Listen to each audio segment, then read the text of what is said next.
আসসালামু আলাইকুম রহমতুল্লাহ।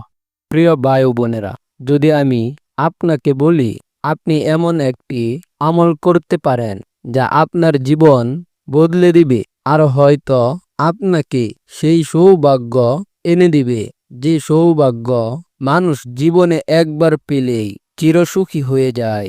যদি আপনি স্বপ্নে নবীজি মুহাম্মদ সাল্লাল্লাহু আলাইহি ওয়াসাল্লামকে দেখতে পান, ভাবুন তো কেমন হবে সেই মুহূর্ত। তার মধুর হাসি, তার দয়ালু চোখ আর সেই স্নেহময় কথা।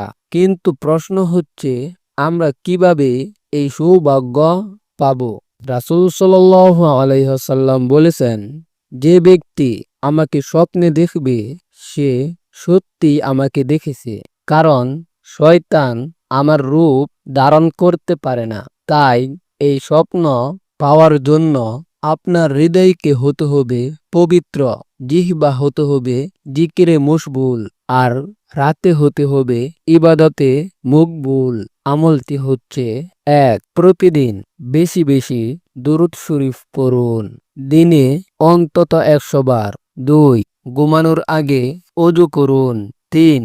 বিছানায় শুয়ে দরুদ পড়তে পড়তে ঘুমিয়ে পড়ুন।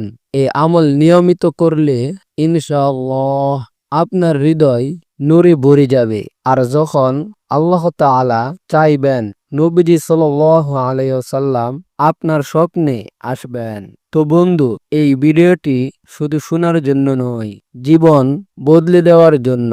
তাই এখনই এই আমলটি শুরু করুন, আর হয়তো আগামী রাতেই আপনি সেই মহান মুহূর্তের সাক্ষী হবেন ইনশাআল্লাহ। আল্লাহুম্মা আরিনা রাসূলাকা ফিল মানাম। হে আল্লাহ, আমাদেরকে তোমার রাসূলকে স্বপ্নে দেখাও।